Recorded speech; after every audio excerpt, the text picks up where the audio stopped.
جلا وأجل مسمى عنده ثم أنتم تمترون. எல்லா புகழும் அல்லாஹ் ஒருவனுக்கே உரித்தானது. அவனது சாந்தியும் சமாதானமும் அண்ணலம் பெருமானார் முஹம்மது நபி ஸல்லல்லாஹு அலைஹி வஸல்லம் அன்னவர்கள் முதற்கொண்டு இங்கு குழுமி இருக்கிற நம் அனைவர் மீதும் அல்லாஹுடைய அன்பும் அருளும் மேலான கருணையும் இம்மையிலும் மறுமையிலும் நமது கபரிலும் நிலவட்டுமாக. ஆமீன் யா ரப்பல் ஆலமீன். மேலும் அல்லாஹ் ஜல்ல சுப்ஹானஹு வ தஆலா நாம் தொழுத தொழுகைகளையும் நாம் வைத்த நோன்புகளையும் கொடுக்கப்பட்ட தான தர்மங்களையும் அல்லாஹ் ஏற்றுக்கொள்வானாக. குறிப்பாக இன்றைய இஷாவினுடைய தொழுகை, தராவீஹினுடைய தொழுகை, நித்ருவாஜிபினுடைய தொழுகை, அதில் ஓதப்பட்ட அனைத்து வசனங்களுடைய நன்மையை ஓதிய கேட்டு செவிமடுத்த நம் அனைவருக்கும் அல்லாஹ் பரிபூர்ணமான நற்கூலியை தந்தல்வானாக. கண்ணியத்திற்குரியவர்களே, வழமை போல் இன்றும் 1.25 ஜுஸு ஓதப்பட்டது. 25 பக்கங்கள். முதல் ரக்காயத்தில் மாயிதா உணவு தட்டு என்ற சூரா முடிக்கப்பட்டது. அதே ரக்காயத்தில் அன்ஆம் கால்நடைகள் என்ற அத்தியாயம் ஓதப்பட்டது. அந்த அத்தியாயம் 19வது ரக்காயத்தில் முடிவு செய்யப்பட்டது, முடிக்கப்பட்டது. 20வது ரக்காயத்தில் அராஃப் சிகரங்கள் என்ற சூறாவின் ஒரு பக்கங்கள் ஓதப்பட்டது. இந்த 1.25 ஜுஸுவில் பல்வேறு நபிமார்களையும் பல்வேறு அற்புதங்களையும் மனித படைப்புகளினுடைய நுட்பத்தையும் அல்லாஹ் சொல்லுகிறான். நம் ஓதிய இந்த சூறாக்களில் கால்நடை என்ற சூறா ஸல்லல்லாஹு அலைஹி வஸல்லம் மஸ்ஜிது நபவியில் இருக்கிற போது ஜிப்ரீல் வந்து வஹீ மூலியமாக அறிவிப்பு செய்தார்கள். 100க்கும் மேற்பட்ட வசனங்களை கொண்ட சூறா. குர்ஆனில் ஒரே வகையில் ஸ்பாட்ல மொத்தமா இறங்கிய ஒரே சூறா அன்ஆம் கால்நடை என்ற சூறா மட்டும்தான். மற்ற சூறாவெல்லாம் கொஞ்சம் கொஞ்சமாக தேவைக்கு இறங்கியது.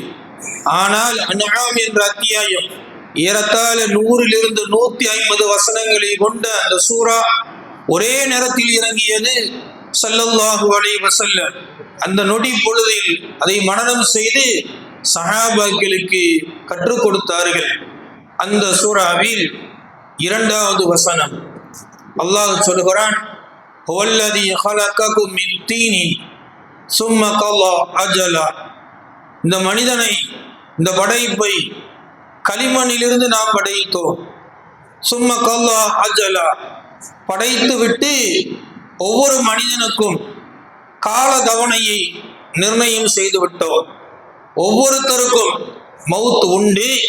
அந்த நேரம் படைக்கும் போதே முடிவு செய்யப்பட்டது. உங்களுக்கு தெரியலாம், ஃபஸ்ட்டு படைக்கிறதுக்கு முன்னாடி எல்லா மலக்குமார்களை கூப்பிட்டு மஷூரா செஞ்சா.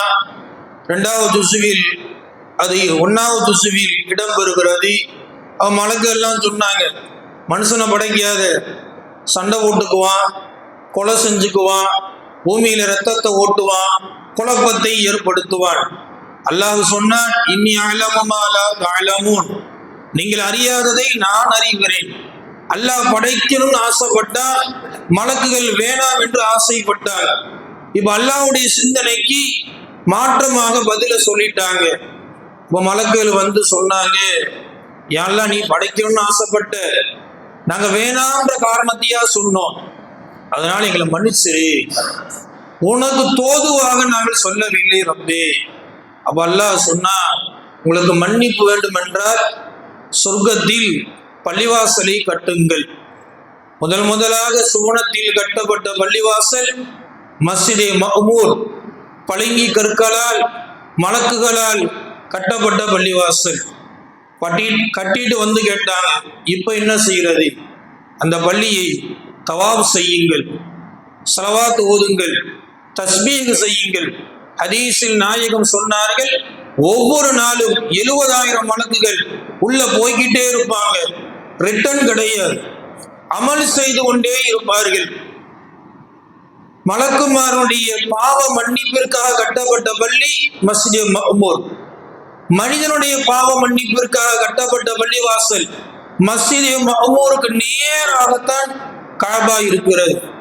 கஅபாவை நூல் பிடித்தால் நேராக வைத்து கவனித்தால் நேரா மஸ்ஜித் மஅ்மூரில் போய் முட்டும். மனிதன் செய்கிற தவறுக்கு மன்னிப்பை தேடுகிற ஒரு பள்ளிவாசல் கஅபத்துல்லா, அது கட்டப்பட்டது. இப்ப அதை வணங்குவதற்கு, தவாப் செய்வதற்கு, கண்ணீர் விட்டு அழுவதற்கு மனிதன் தேவை. ஆதமை படைப்பதற்கு மண் தேவை. களிமண்ணிலிருந்து நாம் படைத்தோம் என்று அல்லாஹ் சொல்லுகிறானே.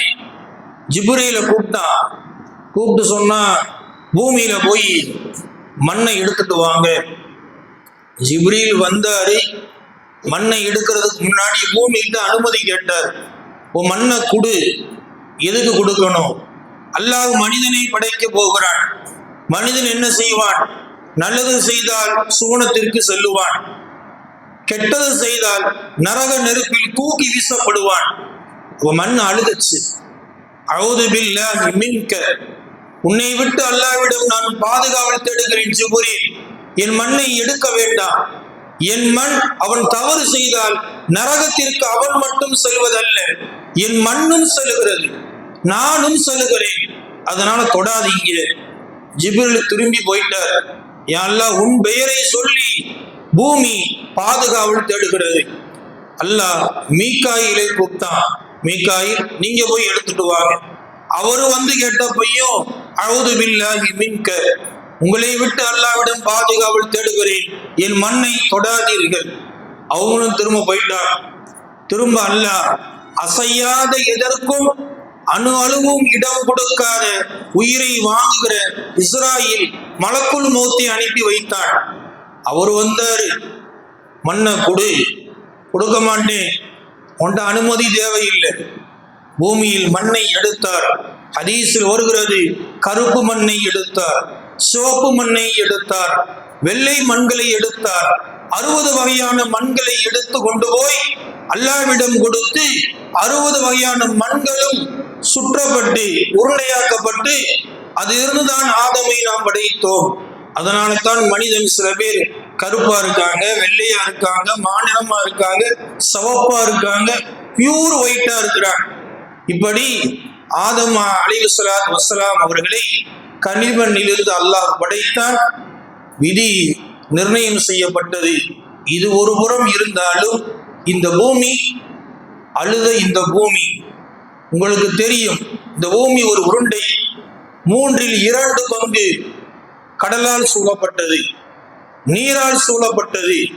ஒரே ஒரு பங்கு மட்டும்தான் நிலம் இருக்குகிறது.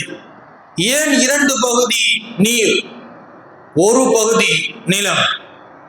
காரணம் என்ன? இதனால் பூமி அப்படி அமைக்கப்பட்டிருக்கிறது. தஃசீர்கள் எழுதுகிறார்கள், சமுத்திரம் எல்லை இல்லாத அந்த கடல் என்ன தெரியுமா? பூமியினுடைய கண்ணீர் துளிகள் தான் கடல்கள். இந்த பூமியில் இருக்கிற எல்லா கடல்களும் பூமி அழுகையால் கடல் உருவானது. கண்ணீர் துளிகள் உப்புத்தன்மை கொண்டவை. அதனால்தான் கடல் உப்புத்தன்மையாக இருக்கிறது. அது மட்டுமல்ல, பிரம்மாண்டமான உயிரினங்களை அல்லாஹ் கண்ணீரில் இருக்கிற அந்த கடலில் தான் வைத்திருக்கிறான். அன்பானவர்களே, அல்லாஹ்விடத்தில் கண்ணீர் என்பது மிக உயர்ந்த அந்தஸ்தை பெறுகிறது. உலகத்தில் நீங்கள் செய்கிற எல்லா அமல்களையும் விட சிந்துகிற ஒரு சொட்டு நீர் அல்லாஹ்வுடைய அரிசை தொடுகிறது. அதனுடைய மதிப்பை அல்லாஹ் எங்கோ வைத்திருக்கிறான். அன்பானவர்களே, வாழ்க்கையில் நாம் இந்த ரமலானில் அதிகமாக அழுக வேண்டும், கண்ணீர் துளிகளை சிந்த வேண்டும். குறிப்பாக சஹரிலும் இஃப்தாரிலும் இருட்டிலும் உட்கார்ந்து தேவையை கண்ணீர் விட்டு நீங்கள் அழுதால் அவனே அதை மாற்றக்கூடியவன், அவனே அதை தீர்த்தும் வைக்கக்கூடியவன். 2வது செய்தியாக இன்று ஓதப்பட்ட வசனம், அல்லாஹ் சொல்கிற போது, வமா மின் தாபத்தின் ஃபில் அர்லி வலா தாயிரு யதீரு பிஜனாஹிஹி, ஊர்ந்து செல்கிற உயிரினங்களுக்கும் 2 ரெக்கைகளை கொண்ட பறவைகளுக்கும் நாம் தாம் அனைத்தையும் நிர்ணயம் செய்கிறோம்.